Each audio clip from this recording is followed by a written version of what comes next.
Hello అండి, అందరికీ నమస్తే. నేను మీ మహాలక్ష్మి. అందరూ ఎలా ఉన్నారండి? నేనైతే చాలా బాగున్నాను. మీరందరూ కూడా బాగుండాలని మనస్ఫూర్తిగా కోరుకుంటున్నానండి.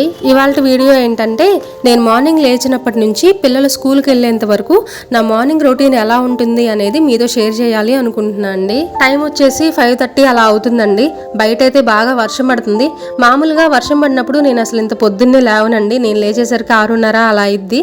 కానీ ఈరోజు ఎందుకనో కొంచెం ఎర్లీగా లేచాను. మన డే ఎంత పీస్ఫుల్ గా స్టార్ట్ అయితే డే మొత్తం అంత బాగుంటుంది అని నేను నమ్ముతా. అందుకనే పొద్దున్నే లేవగానే లలిత సహస్రనామం పెట్టుకొని అది వింటూ నా పనులు నేను చేసుకుంటా అండి. లలిత సహస్రనామం అయిపోయిన తర్వాత ఇంకా మిగిలిన అమ్మవారి శ్లోకాలన్నీ ఒకదాని తర్వాత ఒకటి వస్తూ ఉంటాయి. అవి వినుకుంటూ నా పనులు నేను చేసుకుంటాను. బయట వర్షం పడుతుందని చెప్పాను కదండి. ఈ వర్షంలో ఇంకా బయట పనులు ఏమీ చేసుకోలేను కదా. ఓడవటం కానీ కడగటం కానీ ఇవన్నీ ఏం చేయలేను కాబట్టి బయట చైర్ ఒకటి వేసుకొని కొంతసేపు కూర్చొని నేచర్ని ఎంజాయ్ చేస్తూ ఉన్నాను. కాకపోతే చల్లగా ఉందనమాట, బాగా చలేస్తుంది. చల్లో ఎక్కువసేపు ఉండలేను, అందుకని చెప్పేసి మళ్ళీ వెళ్ళిపోయాను లోపలికి. అంటే మొక్కలన్నీ చాలా ఫ్రెష్గా ఉన్నాయి కదా, కొంతసేపు అలా చూస్తూ ఉండాలనిపించింది, అందుకనే ఉన్నాను. కానీ ఎంత బాగున్నా సరే చలిగాలు అలా ఉండలేం కదండి, అందుకనే లోపలికి వెళ్ళిపోయాను. ఇంకో విషయం అండి, ఎవరికైనా మన వీడియోస్ నచ్చుతున్నాయి అని అంటే చిన్న లైక్ ఇవ్వండి. ఫస్ట్ టైం చూస్తున్నారంటే సబ్స్క్రైబ్ చేసి సపోర్ట్ చేయండి. ఇలాంటి న్యాచురల్ వ్లాగ్సే పెడుతూ ఉంటానండి. Daily routine vlogs, life style vlogs ఇవన్నీ పెడుతూ ఉంటాను. మీకు నచ్చితే కనుక లైక్ చేసి సపోర్ట్ చేయండి. ఇక్కడ నుంచొని చూస్తూ ఉంటే పపాయ చెట్టు నాకు చాలా అందంగా కనిపించిందండి. వాటర్ డ్రాప్స్ అలా పడుతూ ఉంటే చూడడానికి చాలా బాగుంది. నా మినీ వ్లాగ్స్లో చాలా వీడియోస్లో మీరు పపాయ చెట్టు చూశారు. అయితే ఈ పపాయ చెట్టు అబ్బాయో అమ్మాయో నాకు తెలియట్లేదు. మీరైనా చెప్పండి, అబ్బాయి చెట్టా అమ్మాయి చెట్టా అని. అంటే ఇది కాయలు కాసిద్దా లేదా అనేది నాకు చాలా రోజుల నుంచి డౌట్ ఉందన్నమాట. కాయలు కాస్తే చక్కగా కోసుకొని తినొచ్చు కదా, అందుకని చెప్పేసి. అంటే నాకు తెలియదండి కాయలు కాసే చెట్టా కాదా అనేది, ఎలా ఐడెంటిఫై చేయాలి అనేది నాకు తెలీదు. అందుకని మిమ్మల్ని అడుగుతున్నాను, ఎలా ఐడెంటిఫై చేయాలో కామెంట్ బాక్స్లో చెప్పండి. నేను ప్రశాంతంగా కూర్చొని అమ్మవారి శ్లోకాలు వింటూ ఉన్నాను. అంతలో చిద్వి వచ్చాడండి. వాడు పొద్దున్నేనే లేస్తాడండి. లేచిన తర్వాత సైకిల్ తొక్కడం అలవాటు అనమాట. అయితే చిన్న రిపేర్ వచ్చింది, సైకిల్ రిపేర్ చేయించామా లేదా అని చెప్పేసి చూసుకోవడానికి వెనక్కి వెళ్ళాడు. చూసుకొని వచ్చాడు, కానీ అది రిపేర్ చేయించలేదు. అందుకని వచ్చి నన్ను అడుగుతున్నాడు అనమాట, అమ్మా రిపేర్ చేయించలేదా సైకిల్ అని. ఇంకా చిద్వి నేను కొంతసేపు మాట్లాడుకున్నాం. ఏం కర్రీ చేయమంటావు, ఏం వండమంటావు అని అడిగితే వాడు ఎప్పుడు పప్పుచారు తప్ప ఇంకేమీ చెప్పడు. సరేరా అవే చేస్తాను అని చెప్పేసి వంటగదిలోకి వచ్చాను. ప్రశాంతంగా కూర్చున్నాక పొద్దున్నే హడావిడి ఏం లేదా అంటే ఏమీ ఉండదండి. నేను అన్ని నైటే ప్లాన్ చేసుకొని పెట్టుకుంటాను. స్టవ్ క్లీన్ చేసుకోవడం కానీ, రేపు పొద్దున్నే టిఫిన్ ఏం వేయాలి అనేది కానీ ముందే ఆలోచించుకొని పెట్టుకుంటాను. అందుకనే హడావిడి లేకుండా పనులన్నీ అయితే ఇలా చేసుకుంటానండి. ఇక్కడ ఏం చేస్తున్నాను అంటే ఈ పొడి చూపిస్తున్నాను కదా, ఇది దాల్చిన చెక్క, లవంగాలు, మిరియాలు, ధనియాలు అండి వేయించేసి పొడి చేసుకొని పెట్టుకుంటాను. ఈ పొడిని రోజు వేడి నీళ్ళలో కలుపుకొని తాగేస్తామండి. ఎక్కువ ఏమీ అవసరం లేదండి, ఒక 1/2 స్పూన్ అలా వేసుకుంటే సరిపోతుంది. మనం ఒక్కసారి చేసి పెట్టుకుంటే మనకు ఒక 3 months వరకు వచ్చింది అనమాట. ఇవి ఒక 2 నిమిషాలు మరగాలండి. ఆ వాటర్ మరిగిన తర్వాత తాగితే మంచిది. వెయిట్ లాస్ అవ్వాలనుకునే వాళ్ళకు కూడా ఈ పౌడర్ చాలా బాగా యూజ్ అవుతుంది. ఆ నీళ్ళు మరిగే లోపల నేను ఇక్కడ బియ్యం కడుగుతున్నా అండి. చిద్వి నన్ను పప్పుచారు చేయమన్నాడు. సరే చేస్తాను అని చెప్పేసి అన్నం ఒక పొయ్యి మీద, పప్పు ఒక పొయ్యి మీద వేద్దాం అనుకుంటున్నా. మినీ వ్లాగ్స్ చూసే వాళ్ళకైతే అర్థమవుతుందండి నేను ఇత్తడి సామాన్లోనే వంట చేస్తాను అని. ఇంకా నా దగ్గర కావాల్సినన్ని సామాన్ లేవు, ఒక్కొక్కటి కొనుక్కుంటున్నా. ఈ అల్యూమినియం పాత్రలో వంట చేస్తే హెల్త్కి మంచిది కాదు. కాకపోతే నా దగ్గర కావాల్సినన్ని ఇత్తడి సామాన్ లేవు కాబట్టి ఒక్కొక్కసారి వాడాల్సి వస్తుంది. కానీ స్లోగా అల్యూమినియం, ప్లాస్టిక్ ఇవి 2 తగ్గించడానికి ట్రై చేస్తున్నా అండి. సాధ్యమైనంత వరకు తగ్గించేసాను కూడా. ఇంకా కొన్ని ఉన్నాయండి అల్యూమినియం దేశాలు కూడా, వాటిని కూడా చిన్నగా మార్చాలి. ఒక్కటేసారి కొనలేను కదండి, అందుకని. మీకు తెలుసు కదా ఇత్తడి సామాన్ చాలా కాస్ట్ ఉంటుంది. మనీ ఉన్నప్పుడు అప్పుడొకటి తెచ్చిపెట్టుకుంటున్నా అండి. ఇప్పుడు నేను పప్పు కడుగుతున్నాను కదా, ఇవి పెసరపప్పు అండి, కందిపప్పు కాదు. పెసరపప్పు అయితే కొంచెం చలవ చేస్తుంది, టేస్ట్ కూడా చాలా బాగుంటుంది అని చెప్పేసి పెసరపప్పే వాడతాను నేను ఎక్కువ. అందులోనూ కందిపప్పు వాడితే గ్యాస్ వస్తుంది, మా ఇంట్లో తినరనమాట. అందుకని చెప్పి ఎప్పుడు పెసరపప్పే వాడతాను, కందిపప్పు చాలా తక్కువ వాడతాను. అన్నం పప్పు ఉడికే లోపల నేను ఈ హాట్ వాటర్ పెట్టుకున్నాను కదా, ఇవి తాగేస్తా అండి. మామూలుగా అయితే మా ఆయన కోసం నా కోసం అని చెప్పి పెట్టాను. ఆయన లేచేసరికి టైం పట్టిద్ది అనమాట, కొంచెం లేటుగా లేస్తాడు. చైత్ర మా ఆయన ఇద్దరు అంతే అండి, చాలా లేటుగా నిద్రలేస్తారు. చిద్వి నేను కొంచెం ఎర్లీగానే లేస్తాం అనమాట. ఆయన లేచేసరికి టైం పట్టిద్ది కదా అని చెప్పేసి నా ఒక్కదాని కోసమే పోసుకుంటే చిద్వి వచ్చి అమ్మ నాకు కూడా ఇవ్వు, నేను కూడా తాగుతా అన్నాడు.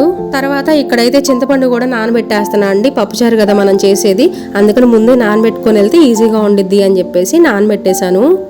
చిద్వి నేను ఇద్దరం అయితే చెరొక గ్లాసు తీసుకొని బయటకు వెళ్ళామండి. నేచర్ని ఎంజాయ్ చేస్తూ హాట్ వాటర్ తాగుదామని. వాడు ఏమన్నాడంటే అమ్మ గ్లాస్ పట్టుకో ఒకసారి అన్నాడు. సరే కదా అని చెప్పి గ్లాస్ పట్టుకుంటే పొప్పాయ చెట్టు మొత్తం ఊపేశాడు. వర్షం పడినట్టు ఆ వాటర్ అంతా మా మీదే పడిపోయింది. మేము కూడా చిన్నప్పుడు స్కూల్లో ఇలానే చేసేవాళ్ళం అండి. వర్షం పడినప్పుడు చెట్ల కింద నిలబడి ఆ చెట్లను ఊపేవాళ్ళం. ఆ నీళ్ళన్నీ కూడా మా మీద పడిపోయాయి. అదొక ఫన్ అనమాట. దానివల్ల మనకి వచ్చేది ఏమీ లేకపోయినా కూడా చిన్న హ్యాపీ ఫీలింగ్ అనమాట, బాగుంది అన్నట్టు. చిద్వి నేను కొంచెం ఎర్లీగా లేస్తాం కాబట్టి మేమిద్దరం మాట్లాడుకోవడానికి కొంచెం టైం ఎక్కువ ఉండిద్ది అనమాట. చక్కగా కూర్చొని కబుర్లు చెప్పుకుంటూ ఆ నేచర్ని ఎంజాయ్ చేస్తూ కూర్చున్నాము. వాడు వాళ్ళ స్కూల్లో జరిగింది కానీ, వాడు సైకిల్ తొక్కడానికి వెళ్ళినప్పుడు వాళ్ళ ఫ్రెండ్స్తో జరిగినాయి కానీ అవి ఇవి నాతో షేర్ చేసుకుంటూ ఉంటాడనమాట. కూర్చొని ఏదో ఒకటి గుర్తొచ్చిద్ది, నాతో మాట్లాడుతూనే ఉంటాడు వాడు. అలా మేము మాటలు చెప్పుకొని లోపలికి వచ్చేసరికి పప్పు అయితే ఉడికిపోయింది. కూరగాయలన్నీ కట్ చేశానండి. నేను పప్పుచారేనండి చేస్తుంది, సాంబార్ కాదు.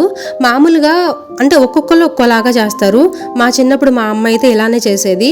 ఇప్పుడు ఎలా చేస్తున్నారంటే చాలామంది కొంచెం ఆయిల్ వేసేసి ఈ కట్ చేసుకున్న వెజిటేబుల్స్ ఉన్నాయి కదా, ఇవన్నీ ఆయిల్లో ఫ్రై చేసి దాంట్లో చింతపండు పులుసు, ఆ తర్వాత ఉడకబెట్టిన పప్పు కూడా మిక్స్ చేసేసి తాలింపు పెట్టుకుంటున్నారు. అది సాంబార్ అనుకుంటా. అంటే దాంట్లో సాంబార్ పొడి, కొంచెం లైట్గా ఏదో గుజ్జు రావడానికి అన్ని మసాలా పొడి అవి ఇవి వేస్తున్నారు. కానీ ఈరోజు నేను అవన్నీ ఏమీ వేయట్లేదండి. పప్పుచారు చాలా సింపుల్గా చేసేస్తానండి. చింతపండు పులుసు పిసికేసి గుజ్జు తీసుకుంటాము. ఆ గుజ్జుని మనం ఉడకబెట్టిన పప్పు ఉంది కదా, పప్పులో మిక్స్ చేసేసి ఇప్పుడు మనం కూరగాయలు అన్నీ కట్ చేసాం కదా, ఆ కూరగాయలు కూడా ఈ పులుసులోనే ఉడికించేస్తాము. ఆ తర్వాత తాలింపు పెట్టేసుకుంటాం. ఇందులోనే కొంచెం పసుపు, ఉప్పు, కారం అన్నీ వేసేస్తాము. ఎక్కువ ప్రాసెస్ ఉండదు. ఆ ముక్కల్ని వేయించాలి, అవి ఉడికేదాకా ఉండాలి, అలా ఏమి ఉండదు అనమాట. ఈ చారులోనే ముక్కలు కూడా చక్కగా ఉడికిపోతాయి. ఇంతే అండి. అన్నీ వేసేసిన తర్వాత లాస్ట్లో కొంచెం కరివేపాకు వేయాలి. కరివేపాకు నేను అలా రెమ్మలు వేసేస్తానండి, తుంచి అయితే వేయను. దీన్ని ఇప్పుడు స్టవ్ మీద పెట్టేసుకొని బాగా కాచుకోవాలి. ఆ తర్వాత లాస్ట్లో మనం దీన్ని తాలింపు పెట్టేసుకుంటాము. అన్నం ఉడికిపోయిందండి. చారు కాగడానికి కొంచెం టైం ఎక్కువ పట్టిద్ది కదా, నేను స్టవ్ మీద చారు మార్చేస్తా అండి. అన్నం ఎలాగో ఉడికింది కాబట్టి అది దించేసి చారు ఈ స్టవ్ మీదకి షిఫ్ట్ చేసేసుకుంటా. ఎందుకనంటే పిల్లలకి ఇప్పుడు దోశలు పోసి ఇవ్వాలి, కొంచెం కన్వీనియంట్గా ఉంటుంది ఆ పక్క స్టవ్ అయితే, అందుకని చెప్పేసి మార్చేస్తున్నాను. మనకి ఎప్పటి పనులు అప్పుడే ఉంటాయండి. పొద్దున కానీ, మధ్యాహ్నం కానీ, సాయంత్రం కానీ, మళ్ళీ నైట్కి ఎప్పటి పనులు అప్పుడే ఉంటాయి. కాకపోతే ఏంటంటే మనం ఒక ప్లాన్ ప్రకారం చేసుకుంటే విసుగు రాకుండా, అలసిపోకుండా ఇంట్లో పనులన్నీ ఇలా ఈజీగా చేసుకోవచ్చు. పిల్లల స్నానాలు అయితే అయిపోయినాయండి. వీళ్ళు టిఫిన్ తిన్న తర్వాత నేను వీళ్ళకి పౌడర్ రాసి బొట్టు పెడతాను, లేదంటే మళ్ళీ మూతి నిండా పూసుకుంటారు. ఒకటేసారి జెల్ వేసేసి చైత్రాకి పౌడర్ బొట్టు పెట్టేస్తాను. ఈ రోజు మీకు టిఫిన్ ఏంటో చెప్పలేదు కదా, దోశలు అని చెప్పాను కానీ స్పెషల్ దోశలు అనమాట. మల్టీగ్రెయిన్ దోశ ఇది. రాగులు, సజ్జలు, జొన్నలు, గోధుమలు, శనగలు ఇవన్నీ వేసి దోశపిండి నిన్న నైట్ ప్రిపేర్ చేసుకొని పెట్టుకున్నాను. దీని కాంబినేషన్ వచ్చి పల్లీ చట్నీ అండి, చాలా బాగుంటుంది. పిల్లలు కూడా ఇష్టంగా తింటారు పల్లీ చట్నీ, అందుకని చెప్పి పల్లీ చట్నీ చేశాను. పిల్లలకి టిఫిన్ పెట్టించాను కదా, ఈ లోపల చారు కూడా కాగినాయండి. చారు కోసం తాలింపు పెట్టేస్తున్నాను. పప్పుచారుకి తాలింపు పెట్టేటప్పుడు ఎప్పుడైనా తాలింపులో చిన్నులపాయ రెబ్బలు కొన్ని తుంచి వేయండి, ఎంత బాగుంటుందో అసలు. ఆ ఫ్లేవర్ వంటగదంతా కూడా వచ్చిద్ది. అయితే ఆయిల్లో ఎక్కువ వేగితే బాగుండదండి. కొంచెం దించేస్తున్నాము తాలింపు అనుకున్నప్పుడు లాస్ట్లో వేయండి. అన్నింటికంటే లాస్ట్లో కరివేపాకు, చిన్నులపాయ లాస్ట్లో వేస్తే బాగుంటుంది. ఇవి పిల్లల లంచ్ బాక్సెస్ అండి. పప్పుచారు కదా, పోకుండా ఉండాలి అంటే ఇలాంటి క్యారేజెస్లోనే పెట్టాలి. మీతో చిద్వి మాట్లాడతాడంట, వినండి. నేను సివిల్ డ్రెస్ వేసుకొచ్చాను. అప్పుడు అటెండెన్స్ చేస్తారు ఫోన్లో మా స్కూల్లో. అప్పుడు సివిల్ డ్రెస్ వేసుకొచ్చానని 5 రూపీస్ ఫైన్ కట్టాలి అందరు, ఒక్కనే కాదు. Okay bye. మరి మొన్న వర్షం పడేసరికి యూనిఫామ్ ఆరలేదు, అందుకని సివిల్ డ్రెస్ వేసి పంపించా. 5 రూపీస్ ఫైన్ అంట సివిల్ డ్రెస్ వేసుకొస్తే, అందుకని ఈరోజు ఇద్దాం 5 రూపీస్ తీసుకొని వెళ్తున్నాడు ఫైన్ కట్టడానికి. ఆ మాత్రం స్ట్రిక్ట్గా ఉండాలిరా. టైలు పడేసుకోవడం, బెల్టులు పడేసుకోవడం ఇలాంటివి చేయకుండా ఉంటాం. 1 మంత్ కూడా అవలా బెల్ట్ పడేశాడు. చిచి బెల్ట్ కాదు, టై పడేశాడు కదా, చెల్లి టై తీసుకొని పట్టుకుంటున్నాం. సరే నేను ఇంట్లో పనులన్నీ ఈజీగానే చేసుకుంటాను అలసిపోకుండా ఒక ప్లాన్ ప్రకారం.